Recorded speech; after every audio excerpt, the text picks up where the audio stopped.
আমি লক্ষ্য করেছি মৌলানা সাইফুল ইসলাম বাবর গত আশুরার দিন 10ই মুহররমুল হারাম সুদূর প্রবাস থেকে চট্টগ্রাম জমিয়তুল ফালাহ মসজিদ প্রাঙ্গণে আন্তর্জাতিক শাহাদাতে কারবাল্লা মাহফিলে সারগর্ব বক্তব্য রেখেছেন। যুব সমাজ, শিক্ষিত সমাজের মধ্যে আলোড়ন সৃষ্টি হয়েছে। মৌলানা আব্দুর রহিম মুস্তাফা আজহারির বয়ানের মধ্যে আলহামদুলিল্লাহ অত্যন্ত মাধুর্যপূর্ণ বক্তব্য পেশ করেছে ইতিপূর্বে, এবং আব্দুর রহিম মুস্তাফা আজহার মিডিয়ার জগত তার বিচরণ ছিল সন্তোষজনক। আমাকে এবং প্রখ্যাত উলামায়ে আহলে সুন্নাতকে মিডিয়ায় হাজির করে সুন্দর বক্তব্যের ব্যবস্থাপনা করেছে বিভিন্ন বিষয়ে অত্যন্ত জরুরি আহলে সুন্নাত ওয়াল জামাতের গুরুত্বপূর্ণ বিষয়সমূহে, যা হাজার নয় লক্ষ কোটি ঈমানদারের হৃদয়ে আলোড়ন সৃষ্টি করেছে।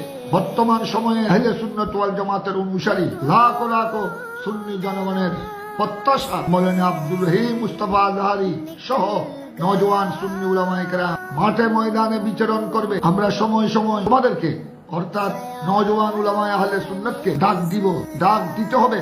বর্তমান তোমাদের বয়স্ক হিসেবে দুই একটি কথা কখনো বললেও তোমরা রাগান্বিত হয়ে আমাদেরকে বদদোয়া করিও না। সুন্নিয়তের ময়দান থেকে পৃথক হইও না। তোমাদের মাধ্যমে জাতি প্রত্যাশা, তোমাদের দিকে তাকিয়ে আছে জাতি। তোমরা আমাদের ভবিষ্যৎ, জাতির ভবিষ্যৎ, সুন্নিয়তের গর্ব, সুন্নিয়তের ভবিষ্যৎ। তাই তোমাদের প্রতি আমার অনুরোধ, মাওলানা আব্দুর রহিম মুস্তাফা আজহারি সহ সকল নওজোয়ান উলামায়ে আহলে সুন্নাতের প্রতি আমার অনুরোধ, আমার কথা তোমাদের গ্রহণযোগ্য হবে কিনা আমি জানি না। আমাদের সন্তান তুল্য নওজোয়ান উলামায়ে আহলে সুন্নাতকে সময় সময় দুই একটি কথা বলি, তা বলে ওয়াজহিল্লাহ, দুনিয়াবী কোন স্বার্থের প্রেক্ষিতে নয়। সুতরাং আমাদের কথাগুলো তোমাদের পছন্দ না হলেও তোমরা ময়দান থেকে ছিটকে পড়বে না।